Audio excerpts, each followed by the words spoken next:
رشد الایمان کی قسط نمبر 5 آج شروع کی جائے گی۔ آج کا موضوع ہے حضور نور مجسم صلی اللہ علیہ وآلہ وسلم کی بے مثل بشریت۔ تیرا مسند ناز ہے عرش بریں، تیرا محرم راز ہے روح امین۔ تو ہی سرور ہر دو جہاں ہے، شاہا تیرا مثل نہیں ہے خدا کی قسم۔ کچھ مخالفین اعتراض کرتے ہیں اس آیت مبارکہ کے بارے میں، قل انما انا بشر مثلکم، یعنی اے محبوب فرما دو کہ میں تم جیسا بشر ہوں۔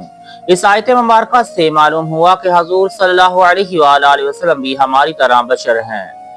اس کے جواب میں حضرت شیخ الحدیث مولانا محمد سردار احمد رحمۃ اللہ تعالی علیہ اس آیت پاک کی چند پہلوؤں پر غور کرنا لازم ہے۔ ایک یہ کہ فرمایا گیا ہے قل، اے پیارے حبیب صلی اللہ علیہ وآلہ وسلم، آپ فرما دیجیے تو یہ کلمہ فرمانے کی صرف حضور علیہ السلام کو اجازت ہے کہ آپ بطور انکسار و تواضع فرما دیں۔ یہ نہیں فرمایا گیا کہ قولوا انما ہوا بشر مثلنا، یعنی اے لوگوں تم کہا کرو کہ حضور علیہ السلام ہمارے جیسے بشر ہیں، بلکہ کل میں اس جانب اشارہ ہے کہ بشر وغیرہ کلمات تم کہہ دو، نہ ہم کہیں گے ہماری طرح اور نہ ہی کسی دوسرے کو کہنے کی اجازت دیں گے۔ ہم تو جب بھی آپ کا تذکرہ کریں گے تو فرمائیں گے قد جاءکم من اللہ نور، بے شک تمہارے پاس اللہ کی طرف سے ایک عالیشان نور آیا۔ اور دوسری جگہ اللہ تعالیٰ نے ارشاد فرمایا شاہدا ومبشرا ونذیرا وداعیا الی اللہ باذنہ وسراجا منیرا، حاضر و ناظر اور خوشخبری دینے والا اور ڈر سنانے والا اور اللہ کی طرف اس کے حکم سے بلانے والا اور چمکا دینے والا آفتاب۔ ہم تو فرمائیں گے یا ایھا النبی، اے غیب کی خبریں بتانے والے نبی صلی اللہ علیہ وآلہ وسلم، اے بھیجے ہوئے رسول صلی اللہ علیہ وآلہ وسلم، یا ایھا المزمل، اے چادر اوڑھنے والے، یا ایھا المدثر، اے بالا پوش اوڑھنے والے، ورفعنا لک ذکرک، اور ہم نے تمہارے لیے تمہارا ذکر بلند کر دیا۔ ہم تو ہمیشہ آپ کی شان بڑھائیں گے، وللآخرۃ خیر لک من الاولی، اور بے شک پچھلی تمہارے لیے پہلے سے بہتر ہے، وَلَسَوْفَ يُعْطِيكَ رَبُّكَ فَتَرْضَىٰ، اور بے شک قریب ہے کہ تمہارا رب تمہیں اتنا دے گا کہ تم راضی ہو جاؤ گے۔ خیال رہے کہ انبیاء علیہ السلام نے اپنے آپ کو ظالم، ضال اور خطابار وغیرہ فرمایا۔ اگر ہم یہ الفاظ ان کی شان میں بولیں تو کافر ہو جائیں۔ اس آیت کی تفسیر میں اہل شریعت فرماتے ہیں کہ آنا بشر مثلکم محض توازن فرمایا گیا ہے، جیسے کہ ایک استاد بلا تشبیہ سے اپنے شاگرد کو سند فراغت و دستار فضیلت مرحمت فرما کر حکم فرمائے کہ دیکھو اپنے عالم و فاضل ہونے کا دعویٰ نہ کرنا۔ اب وہ شاگرد واز کرنے کھڑا ہوا اور کہے میں کوئی عالم و فاضل تو نہیں، محض ایک طالب علم ہوں، تو کیا ایسا توازن کہنے سے وہ فہرست علماء سے خارج کر دیا جائے گا؟ ہرگز نہیں۔ اہل طریقہ فرماتے ہیں کہ مثلکم کی ضمیر تمام جہان والوں کی طرف ہے، جو ہو چکے اور جو ہونے والے ہیں۔ تو مثلکم میں یہ ارشاد فرمایا کہ تم سب کی بشریت ایک طرف اور مجھے اکیلے کی بشریت ایک طرف، اور یہ بھی محض تواضع ہے۔ چنانچہ حدیث شریف میں ہے کہ حضور انور صلی اللہ علیہ وآلہ وسلم کو ایک امتی کے برابر تولا گیا تو آپ بھاری نکلے، پھر فرشتے نے 10 مردوں کے برابر تولا تو بھی سرکار صلی اللہ علیہ وآلہ وسلم ان سب پر بھاری نکلے۔ اسی طرح 100 اور 1000 کے مقابلے میں حضور علیہ السلام کا وزن زیادہ ہوا۔ دوسرے فرشتے نے وزن کرنے والے فرشتے سے کہا چھوڑیے، اگر سرکار صلی اللہ علیہ وآلہ وسلم کو ساری امت سے وزن کیا جائے تب بھی آپ سب پر بھاری ہوں گے اور آپ کا اللہ بھاری ہی رہے گا۔ اہل معرفت اس سے بھی 2 قدم آگے بڑھ کر فرماتے ہیں بشریت کا معنی ظاہری جسم ہے، یعنی میرا ظاہری جسم اطہر تمہاری روحانیت کی طرح ہے۔ اہل حقیقت تو پھر اہل حقیقت ہیں، فرماتے ہیں قل انما انا، بس جملہ ختم ہو گیا، ارے میں ہی ہوں، میرے سوا کیا ہے، میری ہی خوبی ساری کائنات میں۔ انمنا انا بات انا پر ختم ہو جاتی ہے، بشر مثلکم علیحدہ جملہ ہے۔ حضرت محمد صلی اللہ علیہ وآلہ وسلم کے سوا زمین آسمان میں کچھ بھی نہیں۔ اہل نکات نے تو دشمنان عظمت رسول علیہ السلام کو منہ توڑ جواب دیے ہیں۔ فرماتے ہیں یہاں انما سے پہلے حمزہ استفہام انکاری محذوف ہے۔ قل انما انا بشر مثلکم، یعنی فرما دیجئے کہ کیا میں تمہاری مثل بشر ہوں، ہرگز نہیں۔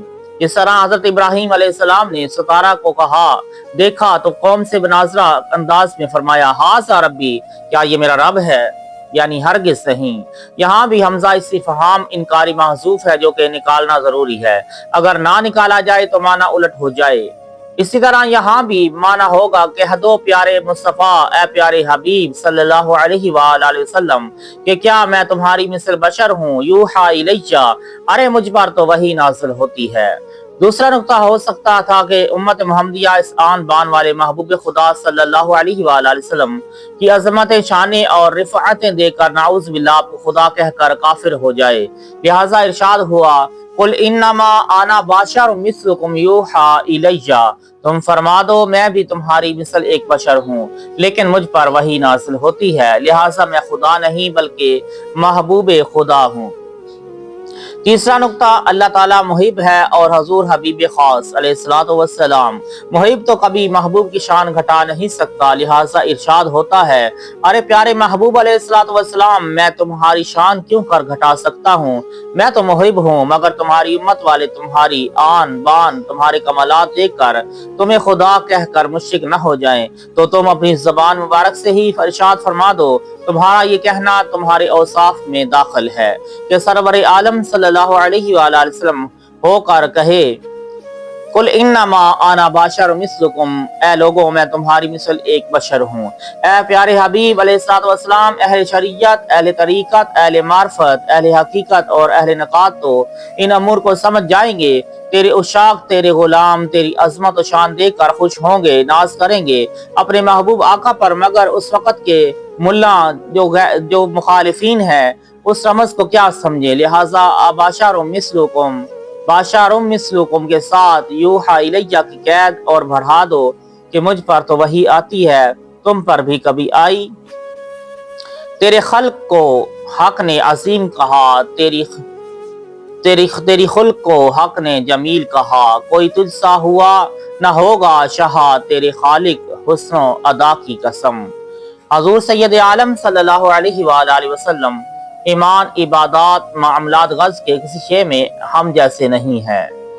ایمان حضور صلی اللہ علیہ وآلہ وسلم نے تمام غیوب کو دیکھنے کا مقام مرتبہ پایا، یعنی جنت و دوزخ کو، فرشتوں کو اور یہاں تک کہ اللہ جل شانہ کو اپنی مبارک آنکھوں سے دیکھا۔ ہمارا ایمان سنا ہوا ہے کہ ہم سن کر غیب پر ایمان لائے، الحمدللہ رب العالمین۔ اور کلمہ حضور علیہ الصلوۃ والسلام کا کلمہ انی رسول اللہ، بے شک میں اللہ کا رسول ہوں، اگر ہم یہ کہیں تو کافر ہو جائیں۔ ارکان اسلام، ہمارے لیے ارکان اسلام 5 ہیں لیکن حضور علیہ الصلوۃ والسلام کے لیے 4، یعنی آپ صلی اللہ علیہ وآلہ وسلم پر زکوٰۃ فرض نہیں۔ ہم پر 5 نمازیں فرض ہیں، حضور علیہ الصلوۃ والسلام پر 6، یعنی تہجد بھی آپ صلی اللہ علیہ وآلہ وسلم پر فرض ہے۔ وَمِنَ اللَّيْلِ فَتَهَجَّدْ بِهِ نَافِلَةً لَكَ، اور رات کے کچھ حصے میں تہجد ادا کرو، یہ خاص تمہارے لیے زیادہ ہے۔ ازواج مطہرات، ہم کو 4 بیویوں کی اجازت ہے مگر حضور علیہ الصلوۃ والسلام کے لیے کوئی پابندی نہیں۔ ہماری بیویاں ہمارے مرنے کے بعد دوسرے سے نکاح کر سکتی ہیں، مگر حضور علیہ الصلوۃ والسلام کی ازواج پاک رضی اللہ تعالی عنہن سب مسلمانوں کی مائیں ہیں۔ وَأَزْوَاجُهُ أُمَّهَاتُهُمْ، اور اس کی بیویاں ان کی مائیں ہیں اور کسی کے نکاح میں بھی کبھی نہیں آ سکتی۔ وَلَا أَن تَنكِحُوا أَزْوَاجَهُ مِن بَعْدِهِ أَبَدًا، اور نہ یہ کہ ان کے بعد کبھی ان کی بیویوں سے نکاح کرو۔ میراث کے بارے میں ہمارے بعد ہماری میراث بٹے مگر حضور علیہ الصلوۃ والسلام کی میراث تقسیم نہ ہو۔ سرور عالم صلی اللہ علیہ وآلہ وسلم نے فرمایا لا نورث ما ترکنا صدقۃ، ہماری انبیاء کرام علیہ الصلوۃ والسلام کی وراثت تقسیم نہیں ہوتی، جو ہم چھوڑیں وہ امت کے لیے صدقہ ہے۔ طہارت فضلات، ہمارا پاخانہ پیشاب ناپاک مگر حضور علیہ الصلوۃ والسلام کے فضلات شریفہ امت کے لیے پاک ہیں، اور اسی وجہ سے ہمارے بہت زیادہ صحاب نے آپ صلی اللہ علیہ وآلہ وسلم کے فضلات شریفہ کو پاک بیان